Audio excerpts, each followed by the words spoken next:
On this week's episode, I talked to a very incredible individual. Has always been an inspiration for me. I've always kept an eye on his works and been really challenged and interested in what he does. I think he's an incredible guy, and I think you guys will think so too. So please open your hearts and enjoy this episode. Please subscribe and share the video to everyone that you know. Share it to guys, girls, whoever. Just share it. And I hope this touches you as much as it's touched me. Thank you, guys.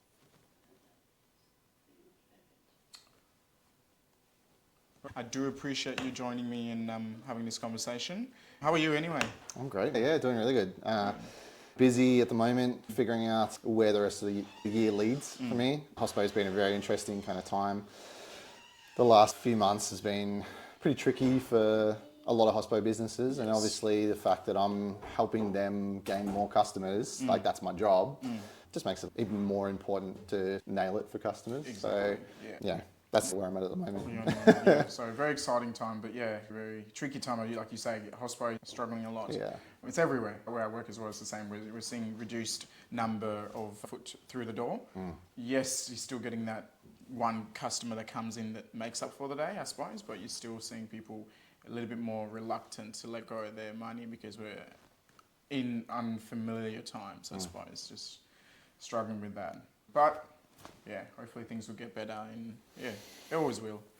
I suppose we would just get straight into it. You've started to talk about it, but what are your hobbies at the moment? I don't really have hobbies. No. I love working. Working is my favorite thing to do, aside from hanging out with families. For me, I find that most of my downtime goes into researching and staying in touch with what's going on in my industry. It's a 24-hour job just to do that. If you're not super interested in what you do as a job, then it's kind of like, what are you doing it for in the first place? So for me, I wouldn't say that I don't have hobbies. It's more just like I'm distracted by my work. Why you work. Yeah. And like you said, when you enjoy it, it's not work anymore. You just do it and you enjoy it. I want you to just talk about your business, your photography. How long have you had that now? 3 years, okay. Yeah. Talk about where did it come from and how was that transition? Because when I first met you, you were a DJ. Cool. So I have been a DJ for over 20 years. Yeah. It was all I wanted to do as a kid. I woke up when I was 12 years old and just said I want to be a rock star. That was my whole mission in life from a youngster. We've all done that. I went through the process of having to learn the industry and learn the craft. Staying in that profession for a certain amount of time, you learn lots about your industry, and a lot of people that you meet during that industry help you discover different parts about you and different parts about what you want to do into the future. Because as you develop, your brain develops, and as you develop a personality through your teenage years into your 30s, you realize that your priorities change. And so for me, DJing, I've always loved it. I still love it. But I find that these days, it doesn't really fulfill the things that I need it to fulfill. Creatively, it's just not there anymore. I was producing through that time and touring, and my creative edge was more in the production sort of side of things, but that sort of real want to create something special and go somewhere special was always the driving force behind everything that I did. Exactly. And then when I had kids, I realized that was my driving force. I stopped being so passionate about music, which sounds sad, but it's absolutely not. I'm so stoked with the fact that I had kids, and they brought a different side of me out. And so now I'm obviously 3 years into photography, but that sort of stemmed from COVID times when everyone was rethinking how they fit into society and what their purpose is. During COVID, there was a lot of downtime to rethink and recalibrate. And also gave everyone the freedom to be like, I could walk away from my chosen industry right now and nothing would change because everything was locked down. Whether you were sitting on your couch watching TV, all of those skills that you've learnt over time were completely useless. You couldn't use any of them. So it changes your perspective about, well, if I woke up tomorrow and actually changed my life, what would it look like? And for me, that was staying in hospitality, but being a little bit more useful to the people around me rather than just being useful to myself. So, 20 years of just being self-fulfilling and not really thinking about other people, being sort of super selfish about my mission in life, it completely changed, and I decided that I wanted to do stuff for other people. So photography was something I was always passionate about, and it's creative. It's still in hospo because that's the niche that I've sort of stayed in. I use the same part of my brain, like figuring out lighting techniques and things like that. Are exactly the same part of my brain as figuring out certain sounds to use in production or certain songs that mix in with certain other songs. You know what I mean? It's still the same. It feels like I'm drawing from the same palette. That was the whole mission for me, to find something creative to do that wasn't just self-fulfilling, and that I could get paid for, and it all fitted. Were there any challenges in the start, or have you learned something now that you've been doing for 3 years that you're like, oh, I didn't know that about myself? I guess the biggest challenge is really adapting to the needs and wants of other people. Okay, yep. So that to me was, again, like coming from this sort of selfish frame of mind where it's like you're the superstar, you're the rock star, and everything's about you, all the spotlight is on you. Instead, I was putting the spotlight on other people. It took a little bit of time to stop being that person, and I'm so glad that I made that change, because I'm so much better out of it. I can't be motivated by money. Yes, I need to live and charge what I'm worth and what my time is worth, and the results for other people, there has to be a give and take. But there's a lot of clients that I find I just start working with, and I don't even think about the invoices. I just start working. I'm not even thinking about the time it's taking me to do this. I'm just so deep in the work and getting creative that I'm so distracted by it. So I think the biggest change is just changing from a self-serving point of view, and realizing that you have to grow as a person. In whatever you do, you need to focus more on the growth of you and how you can adapt around the community to fit in and be a part of the fabric of society, rather than just being this sort of lone wolf. So yeah, that's been the biggest thing for me. If that makes sense. 3 years in a successful business, because it's been going for 3 years. Are clients coming to you, or are you at that place now where you can, like, how does your work schedule work? I'm a firm believer that the result is more important than the methods used to get to that thing. I believe it doesn't matter how long it takes me to make that thing happen. The most important thing is that it happens. At the start, it was a lot more cold calling and going out and telling people, I'm no longer a DJ, I am now this other thing. And a lot of people find that they think about themselves and they think, I wish I was good at more than one thing. They think that they're only good at this one thing that they do for a career or for a hobby. And so when they look at other people trying to do this brand new thing, they just think, oh God, what are they doing? Like, I had so many people coming to me and saying, like, why are you giving up DJing? Why are you giving up production? It's been working for you for 20 years. What are you doing? Changing people's perception into saying, I can be just as good at this other thing as I was with the other thing. So changing everyone's, look about me took a little time. For the first year, I thought less about the business and more about how to take really good photos and the type of photos that other people wanted. There was a lot of cold calling to say, hey, can I come into your venue and shoot some stuff and I'll give it to you, you can have it. I would go out on adventures with the kids and say, let's jump in the car and drive down to Ross or something like that and jump into the cafe down there. We'll have lunch, I'll take some photos, I'll send it to them and we'll see what happens. And that was how I got my first clients. So that was me going out of my way to really put my hand up and say, hey, I exist, pay attention. And so that first year was really outbound. And then slowly what happens when you do that long enough and you just focus on the result and not the money and stuff like that, he's not just trying to sell us a remedy that we don't need. Exactly. After a certain threshold of me going out there, people started coming to me and saying, how can we get more of you? After a while, the calls started coming to me and I stopped having to call other people. I know you've sort of touched on it a little bit, but what drives you? The need to be useful. And whether that's to my family or to the community or my friends and people around me, it doesn't mean that I'm a great friend. Like I'm so focused in my head a lot of the time that I find that it's very hard to be useful, but it's what drives me and it's what continues to keep the wheels turning. And so that's my biggest driver, really. Obviously, my family is the most important thing in my life, but it's not always at the forefront of my brain. No. Built in a way where I can turn off family time, turn on to work time, and then I don't have to pick my phone up and constantly check in with my wife. She knows that when I'm in work mode, it's just like I'm not even responding. Like I can't. And the kids are starting to realize that too. So when they've got me, they make the most of it. And when I'm working, they don't come and tug on my arm anymore. Being useful is what drives you. Has that changed in any way since you were a single man to you're married? How long have you been married now? Oh man, it's been, I think, it's 15 years now. You want to be useful because I'm a man, I need to provide for my family. I need to look out for my family. I need to make sure they have a warm house, bed, somewhere to sleep. Back then, I suppose it was you yourself.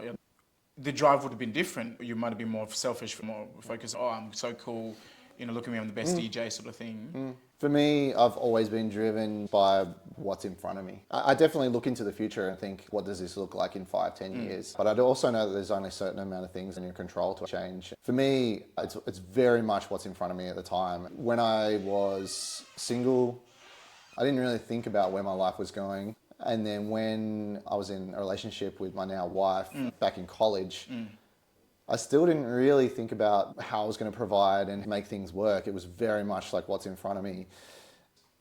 I remember sitting in the hospital. My daughter, she was my firstborn, and when she came out, she had bradycardia, which is like a slow resting heart rate. I remember looking over her and feeling this pain in my chest, and I was like, wow, this feels different. I was talking to the nurse and she was just like, yeah, you should get that checked out. Went to the doctor a few weeks later, like my daughter was fine and it was just the way she's built. Turns out I'm built the same. But anyway, I went to the doctors and said, look, I've been getting these chest pains. And they're just like, it's just stress. You're fine. You're healthy. You're fine. And I was like, wow, I've never felt it in my entire life. Since then, whenever I've been in stressful situations, I've just had that kind of tense, dull ache. I always get checked out. My health has definitely become a lot more important to me since having my daughter. And I also have definitely felt a little bit more pressure to provide financially, but I think that the most important thing to provide for my family is just love and support. Yeah, exactly. Yeah. As you grow older, you evolve, everything changes, your value changes. I was born in Africa. Being visible to everyone was being cheeky, being funny, being stubborn. So that was cool. Then I met the woman that I got married to, and all of a sudden my whole world changed. Now I have to be a man. Now I have to provide for a family. If I didn't think about it, I'm the man in the house now.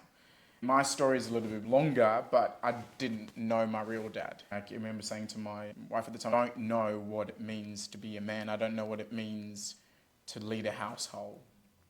And I'm with you and I have to be the decision maker. I have to lead us where I think is right. And I don't know if I know that. I've learned a lot of things in life where I don't know what I'm doing at all and have to figure out how to provide for her, myself. I struggled a lot with that. 7 years later now, we're not together, but I can look back and go, I think I'm in a better place now. I have a bit more of an understanding of what that means, what it means to provide and to do that. I need to find a way to 1 year provide for my family, but also heal and learn through the process. No, I hear it, man. Yeah, I think at a certain point you realize that you're not invincible and that you can't just keep on going through life dealing with problems as they come up. You have to actually plan ahead. Yeah. And yeah, I agree, man. It's a hard one. Like I haven't nailed it. I certainly haven't. 9 now. And I still haven't nailed that preparation. What's your inspiration then? Anyone you look up to, or what's your inspiration to do what you do? Yeah, my parents are a major influence on me. Both mum and dad are from England. Mm-hmm. My dad had a hard upbringing because he had some mental illness issues that he had to navigate through when he was a teenager. He had a father that was very masculine and didn't want to accept that there was something different about his son. And so he really struggled with that kind of relationship for many years. Eventually, they squashed it way into the future. But between that time, he had me and he had my sister. And so I guess over time, he's gone through these bouts of depression, and he always beats himself up about it because he always feels like he's the problem. And he also feels like he is a burden sometimes.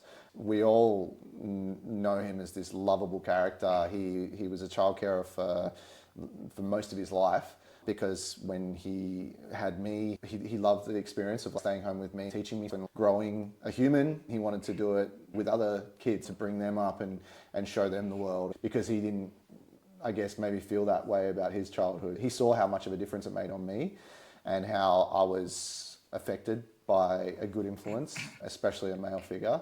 And so he wanted to continue to give that gift to the world. But over the years, he still battles with those demons, and I'm so proud of him for that. I'm humbled to be in his presence, because he is the man I would love to be. It's not just about me. It's not about my struggles. It's about learning from those struggles and actually helping the people around you and growing good humans. My mum's a big influence. She was a teacher.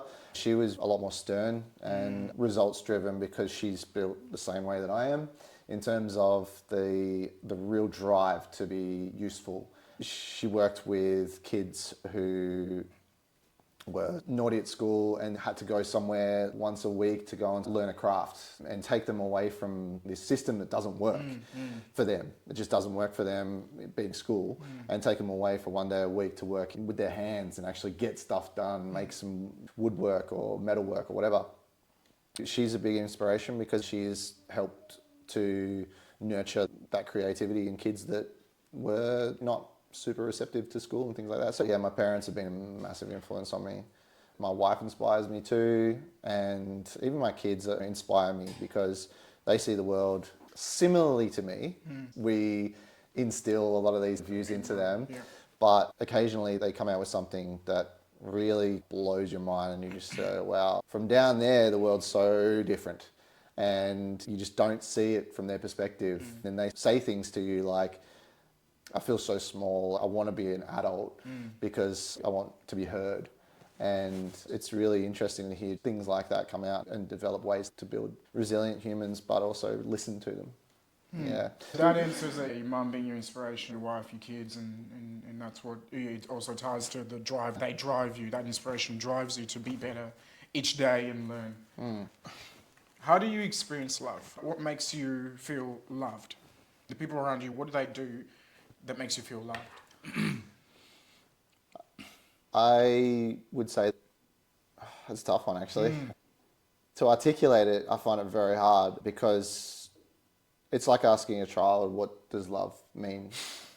They can't explain it, and you're like, okay, well, tell me about your happiest moments in life, and when you feel that happy feeling. I'm around my friends, I'm around my best friend, I'm around my mum, I'm hugging my mum, I am watching TV with the whole family, eating popcorn, I'm eating my favourite meal, and it's always around people. And I think that it's the same with us. As you grow up, you don't lose that.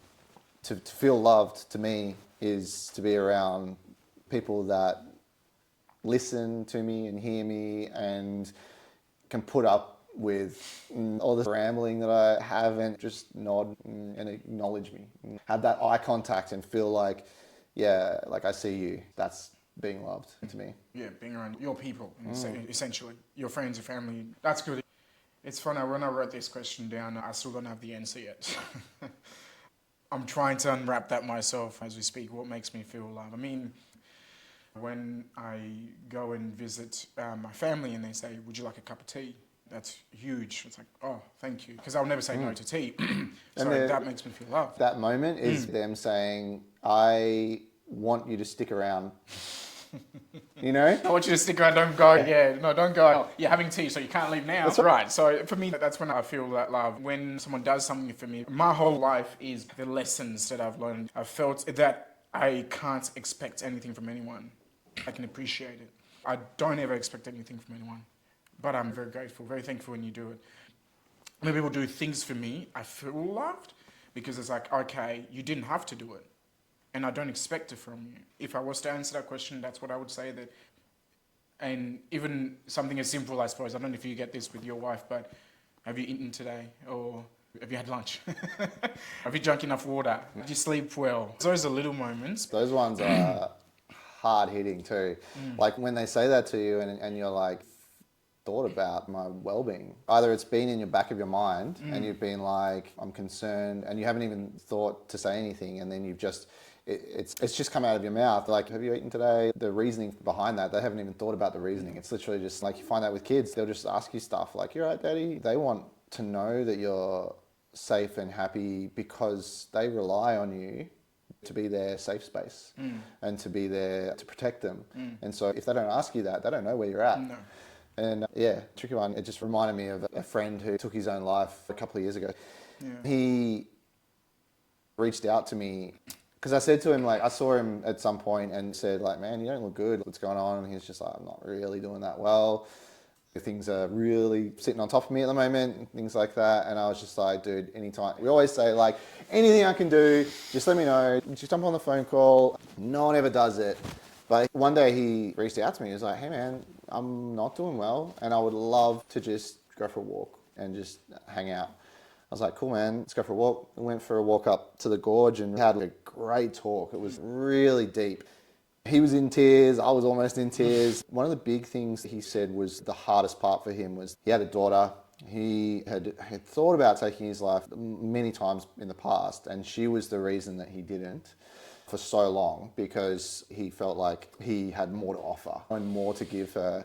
He was telling me that she, at some point, a couple of times, had said to him, "Are you okay? Like, are you all right, Daddy? Something's wrong." She could sense it in him. And he said to her, "No, they're not. All right, I'm not doing too well at the moment." And she would just give him a hug and really try to bring him back up again. And there was nothing that she could have done, because the more that happened, more he felt like she shouldn't be, I'm now a burden on her, like a weight. I'm now making her think about me all day. Exactly. And then, yeah, a few days later, he took his life, and that one just stung, because, you know, no matter what I said to him, none of that mattered. No. None of it mattered. And just in terms of what we're talking about, in terms of feeling loved, sometimes you feel loved. It really hits you hard when people say things like, "Are you all right?" and they mean it. They actually mean it. They're not just saying it to be nice. No. Actually mean it. Yeah, exactly. I guess there's no real lesson to learn from that one, but interesting to think about. Yeah. So, a moment of vulnerability for me is I can totally empathize, relate to this person. It is something that I feel a lot of men struggle with and fight with, that it's an illness. I've experienced it. I agreed with you. No matter what you say to that person, it doesn't change. Because the illness is, in my experience, convincing you that in this moment, you are a burden to everyone. Everything in life is your fault. And no one really wants to put up with you. In my experience, my little girl's there, smiling. There's a meal getting cooked for me. But in that moment, it doesn't matter. Your brain's going, no, that doesn't matter. Right now, you're worthless. You have no one loves you, no one likes you. And I've struggled with that all my life. And we, as humans, we think this way of thinking that we're the only one going through something. I didn't realize that my friends had these thoughts as well. So one of my friends who, to me, in some sense like you, very laid back, very chilled. Like, I feel like nothing gets to him. And he opened up recently because I was going through a lot, and I'm just like, nah, we need to change, guys. Talking to him, he said, "Yeah, no, mate, I struggle with that a lot. And there's times where I nearly went through with it." And I said, "What?" He told me that this is something he dealt with. And I said, "Bro, I dealt with the same thing too, and I'm still dealing with the same thing." And I said to him, like, "Why didn't you talk to me?" And then as soon as I said that, I caught myself. I was like, well, what would I have said? Something that I struggle with a lot. Coming from Africa, I didn't have anything, and I came here, and now I have access to things. Always being seen as less than. People that I went to school with would ask questions like, "Oh, did you live in a house?" As a result, I've trained myself to present well. When I go out, I'm representing my whole kind, every black person. So you'll never catch me looking shabby. I dress for me, so I feel good, but also I do dress to impress. So I present well. When I speak to people and say struggle with those thoughts, they're like, "What? How are you struggling? It seems like your life is good from the outside." I'm like, "Yeah, but from the outside. It looks good, but yeah, it's scary. A lot of mental maintenance going on. Yeah, it's scary. Just hearing you say about your friend. And I'm so grateful, so happy that you did go on that walk with him, because I know that would have broken you more. Oh, yeah. If something came out, you were too busy, couldn't go. That would have destroyed you. But the fact that you did, it means that that's something you can celebrate and look at and have at least a fond memory of him, even though the circumstances really, really, terrible. He sent me a message and said, "You don't know what that meant to me." That's the last message I got from him. There's a lot of things that I think about that situation. Whether that helped him realise that it was under his control and that his choice. I think that maybe for a long time he was keeping himself around for his daughter. And he wasn't necessarily thinking about himself. No, I don't know how that affected, whether it was a good thing that I linked up with him or whether it was a bad thing. I don't know. But at the end of the day, you will never know. No. And I know that if I could talk to him now, I'd just be like, let's go for another walk. I'll walk every day just to keep things running, keep the motor running. Because it's not like you can't just do your good deed and feel like you've ticked that one off and you've supported a friend and then just walk away. If someone feels that much like they want to change, that they actually talk to you about it, then you really, really need to keep on with it. And I think the fact that you are questioning whether it was a good or a detriment to seeing him, I think that's, in some ways, it's good that you are questioning that, but I also think that at the end of the day, you, at that moment, did what you felt was right. So I think at that moment, that's all that matters. You went and spent time with him. I think that's the thing, just answering that call. If someone needs your help, then you have to just answer it no matter what. Now I can say I've got those friends. Since recent events, I've realised who I can call. We all say that, oh, give me a call anytime. And that's true, we are quick to say that. When the time comes, who's answering? Who's picking up your call? It's hard to find those people, those friends. But also, you got to think about it as well. Is that you as well? It can't always be about everyone else. If I call my friends, would they answer? Will you answer if they call you? Yeah. In recent times, I can 100% say I do have people like that. Yeah. After I went through a very tough time, I did pick up the phone and I did call certain people. I didn't even need to call certain people. I was just there and they called me. Mate, what's going on? I'm here, yeah? And you want to talk? Yeah, let's do it, sort of thing. You've got to be willing to answer. I don't want to put too much pressure because we get busy. But I said to them, we got to make an effort of touching base, calling each other. So now we have a group. It's just a support group where I just message them and say, this week I'm struggling with this. And they know. And the rule is, you don't necessarily have to fix my problem. You don't have to say something. It's for me, I put it out there knowing that I've said my problem.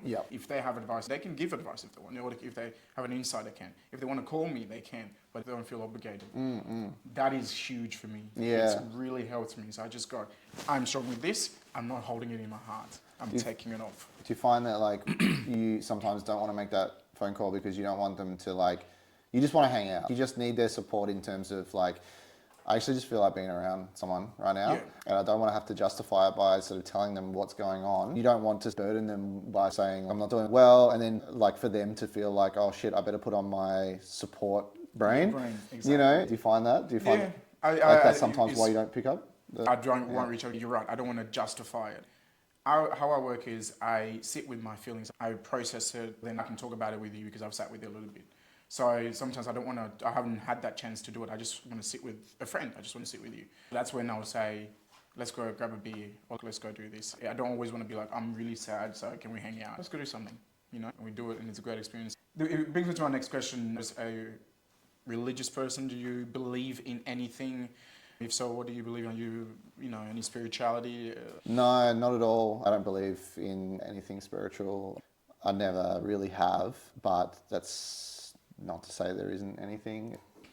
It's never been important to me and it's never really come up at all. And I think that's just our age now. Beforehand, religion was such a massive part growing up. You went to church and things like that.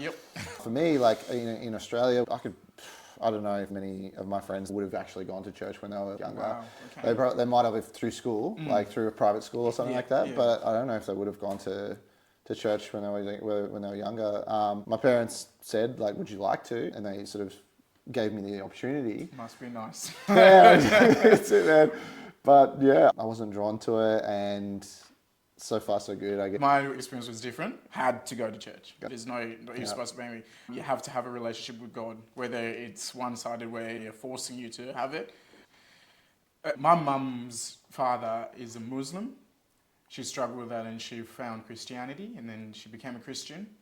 And then she married a Christian and then she's been a Christian since. A lot of people in the West from Africa are religious, whether it's Muslim or Christianity or whatever else. All I've known is Christianity, religion and stuff like that. The reason I ask is not to catch you out and for you to say there's no God. It's more just curious to see, because at the core of who I am, where I base my decision making, is I've got to revert back to the teachings when I was young. So I wouldn't say I'm a religious person. I would say I'm spiritual. I listen to the energy. I listen to the universe, and my decision making is based on, yes, being a good person, but also what I've been taught in Christianity. You know, be good to people, be kind, be generous, be loving, be forgiving. So any decision I make, I revert it back to God. And when I'm making a big decision, I'll have quiet prayers to myself. Yeah. I'm not religious at all. I don't read the Bible that often, actually. But I will have moments in the car when I'm driving to work. I'll just say a quick prayer about something, or protect my family, guard my family. I think my views have changed so much over time. When I was younger, my parents were quietly religious. They believed, but they didn't, and they told me the stories and stuff out of the Bible. I didn't have any religious friends, so it wasn't around me much. To start off with, I was like, almost like, it was like a default, like, to be Christian, right? Like, so it was almost like your default football team as a kid is just whatever football team your dad was into. It's just like, okay, well, I guess I'm into St Kilda. That's me. And then over time, things change. For me, defaulted to Christianity, and then after a while, I went the complete opposite way just because I was a little brat. Like, angry at people for even talking to me about religion. I would be offensive on purpose. Through high school, like, anyone that knows me through high school knows that there were certain teachers who happen to be politicians now that were deeply religious, and I used to have a crack at them and wind them up so that I could get detention and go to the front office. I've riled people up for a while, and then I think by the time I got to college, I just cooled off, and over time, it's become something where I don't even think about it. Grandparents, something's interesting recently. My grandparents, before they passed away, were into the church out at Cressy, and they were like, their community, and they would go to like the fairs and things like that they would have, and the charities, things that they would do, and the markets and stuff. And for them, that was their friend group. That was massive for them. Without religion, they would have had nothing. They would just have each other. I have massive respect for that community. It's not that I don't believe and I don't want to be a part of the community, but I have massive respect for it. So in terms of it being useful for people, 100%. It's meant to be a fellowship. That's the idea of it. That's what I think Christianity is. It's not about rights and wrongs. Obviously, that's a part of it, but I think it's just about, and you're right, because you do create friendship, and then you go there and you're all together. You do things together during the week, whether it's, I don't know, some Christian-led events that you have that you do it and stuff. It's all meeting up with people. I think that's what I miss about Christianity, and that's what I liked about Christianity. I think the whole thing, to wrap it up, it's really about the experience that you have personally. Yes, exactly. For me, it was a completely different experience to you, and the results have obviously been different. Exactly. Now, big one. Is there anything that you battle with daily? If you want to open up to us, the mental, physical. I have a very active brain. My brain is always going, like night or day. Sometimes I wake up at like 3 a.m. and I'm just like, I've got this cool idea for a photo shoot. Most of the time I can remember it in the morning. That's pretty good. So it's almost like a nugget that sits in the back and holds on. And I wake up in the morning, I'm just like, I better write that down. Write it down. Yeah. Yes, good. I lose sleep from that sometimes. And I guess just really overactive brain. Okay. Yeah. So we'll just keep it as that. Now, what do you understand to be a man? What does that look like? What does that mean to you? I would say someone who is... Yeah, it's hard. It's a hard one. You take your time. To me, it's a culmination of a lot of things. It's about being true to your word, being honest and forthcoming with all of the facts about everything going on in your life, owning up to your problems and responsibilities, and really being the best possible human that you can be. Whether being a man or a woman in general, being a human, you have to own up to and channel who you really are and follow that as hard as you can. Run towards who you are and just be who you are and be unapologetic about it. Any experiences you've had that's made you have these answers? Like, is there anything you experienced growing up that make you say that for you what it means to be a man is transparency, honesty, integrity? I think it's a combination of trial and error and also influence from my mum and dad. Yes. My dad is definitely not the typical male. He definitely goes out and does a lot of physical work. He's always tinkering in the garden, lifting stuff. He's 70 years old and he's got bigger muscles than me. He's out there doing the thing and it's in him to do it. For some reason, whether it's chemical or whatever, it's in him to just be working hard. But in terms of everything that I just mentioned about being truthful to yourself and being who you are, I guess I've seen Dad grow into that over time. And it wasn't something that was instilled into him as a child, but it's something that's come through without any external force. It's been a lifelong growth into what I would say is a man. I'm just trying to emulate that, really. What is your daughter seeing now? Because you're talking about your dad, what he saw, what you saw. So if you can have a personal reflection now, what is it that your kids, what are they seeing that they go, oh yeah, that's dad, that's my dad? What do they see? Confidence for sure, because when you, as you'll know, I used to hate spiders, and then I had kids, and I had to be the guy. No. And so I couldn't just be scared of spiders. And now I'm not scared of spiders. I would say that all of my fears have disappeared since I had... Yep, you had to have to. Yeah, I have no phobias now. For my kids, they know me to be the strong human that will always be, will give, like, I'll give my life for my kids, and they know it. Like, they've seen me throw myself in front of stuff for them, grab their arm, throw them out of the way. They've seen me say to them, wait here. Yeah. That protective nature is something they see, and so I guess it is a thing. It's a different thing to what my answer was for what is a man. It's a great experiment. It's interesting, isn't it? When you say what is a man, we always go out of ourselves and start saying things that I don't know if it's we idolize or what we think a man should be. I agree that it is definitely integrity. It's definitely bravery, protector. But the other part that I hope we never forget is vulnerability. It's softness as well. Because we are allowed to be strong all the time, but we also should have a space and we should be allowed to have a moment of vulnerability and being soft. So that looks different for every man, obviously.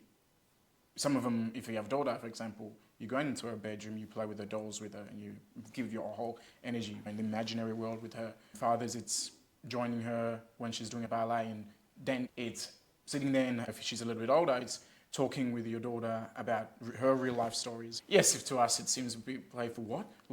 Lucy did what? You know? It's sitting there and showing her that your experience is important. Yes, they might not be important later on, but they're important. So I will sit with you, I will talk with you, and I will invest in your life. I'll be there. But I also protect you. I am the man, but I also want you to see that being a man also means that I am also allowed to be soft and love and show that side of you, because you know, I'm focusing more on the girl because I think in today's society we need to teach our daughters what a man is, to love, how he should love you, take you on dates. I think your dad should be the first person that takes you on a date.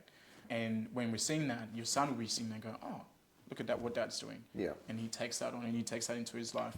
I wonder what your son would see, that obviously his perspective would be different, what he thinks of a man and what you do, that he goes, oh, that's my dad, it's a man. Obviously lifting him might be one of those things. It's an interesting one too, yeah. For our son, we want him to be respectful of women. Be vulnerable. It's funny actually, when he was younger, there was this moment where he was playing around in his sister's stuff, grabbing out dresses and stuff, wearing the dresses, and he had no problem with it. Like There you go. he didn't think anything of it. When he started to go to school, we'd send him off with a pink drink bottle, and he'd say, "I can't take that," and I'd be like, "Why?" Because blah blah blah said that it's that pink's a girl's color. I was like, mate, my favorite color is purple. You can say whatever you want about me, but honestly, mate, like when it really comes down to it, you're making like these words that other people are telling you change you, and you need to be aware of that. It's really important to be aware of the fact that these other kids, everything they say is changing you. It's a really interesting That's one. huge. I like that. That's definitely huge. That strength that you're showing to him, and that's what he will learn. You might not sit there and ponder it, but he's just learning that, and he takes that into his life as he grows up and have that belief in himself. Because I think we do need to do that with a lot of our young guys and just let them know that it's okay. It's okay to like purple as a color.